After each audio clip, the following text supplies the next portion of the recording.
When I first heard about Medjugorje, I was in seminary. I had an encounter with a book that was written by a religious sister that lives in Medjugorje, Sister Emmanuel, called Freed and Healed Through Fasting.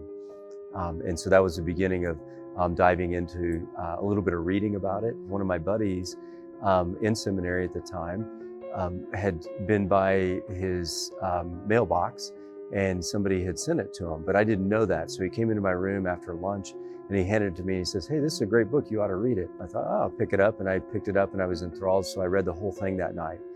And I'm like, wow, this is great. So the next day when I saw him, I said, "Hey, thanks for the book. I mean, that was awesome." And he goes, "Oh, good, I haven't read it." And so he was just messing with me to like see if it, if I would read it, if it was legit or not, I guess. And so then I was like, "Hey, you read it, And so he did. And the next day he came in my room and he said, "We got to go." And I'm like, "Go where?" And he's like, "To Medjugorje." And I'm like, "We are not going to Medjugorje. Just calm down." And, the book was good, but it's not, And I said, "It says in there that if you're supposed to go, Mary will call you there." And I said, "And besides that, we have no money. So if she not only needs to call us, but she needs to send us money."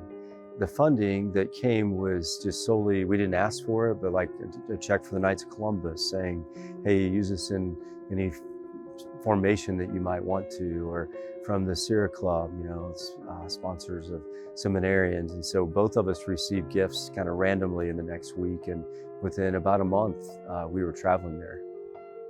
At the time, both my buddy who was going with me and I were both considering leaving seminary. And we were thinking about, whether we wanted to continue, whether we were really called to that. So I was probably a skeptic, to say the best at best, but also why not? It'd be fun to travel, and we had the money, and so let's do it.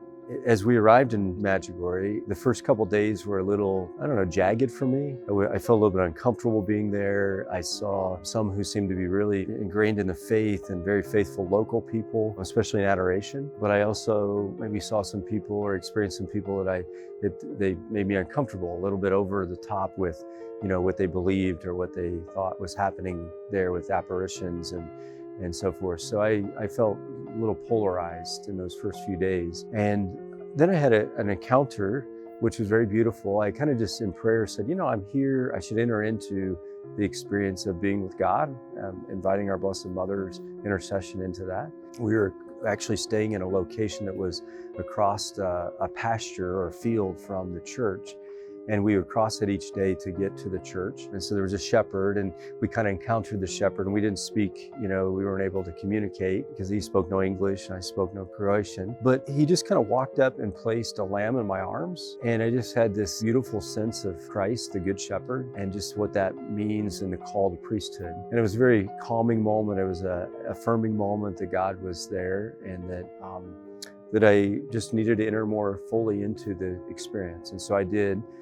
Through adoration that day, through an encounter of Mass, and then was much more open to just an encounter with God and the intercession of our Blessed Mother Mary. There were many moments that then encounters now of kind of grace that were abundant through the course of the next few days. We had on Friday, we were doing the full fast of the bread and water fast, and we had planned to climb cross mountain or hill. And we had met a pilgrim earlier in the week from England who was paralyzed from the waist down. And we ended up running into him at the base of the mountain.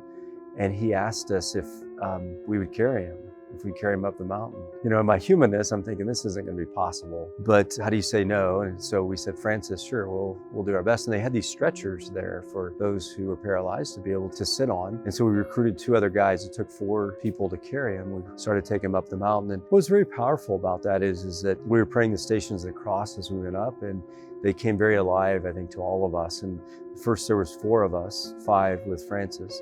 And then all of a sudden people started to gather with us to pray the stations. And by the time we were done, there were maybe 30 or 40 people.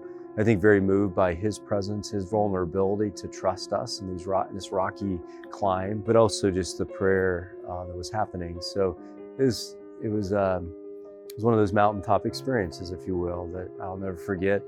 Francis ended up being at my ordination. Over a year later, he traveled from England, because when you do something like that together, you're kind of bonded for life, right?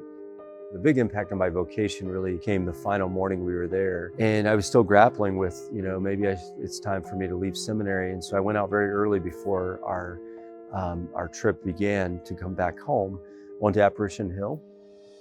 I just placed that before God. I said, Lord, if you want me to stay in seminary, you're going to have to give me I know we're supposed to ask for signs, but you're going to have to give me a sign, And I prayed through the intercession of our Blessed Mother at that time. And all of a sudden, I kind of had this overwhelming peace about continuing seminary and entering into the priesthood. In that moment, I had this vision, not a vision of a visionary or anything, but just this in my head, this thought of Mary on one arm and Jesus on the other arm, leading me up the aisle to be ordained. And that kind of just affirmed that that's what I was to do. I am sure that God is working in Medjugorje, that the Spirit is alive and well and working. I'm sure that our Blessed Mother is present to pilgrims who come there and interceding for them. But I'm sure that God is doing that here and everywhere in the world, because He wants to work in and through our lives, and He wants to have our Blessed Mother work in and through our lives to intercede for us as well.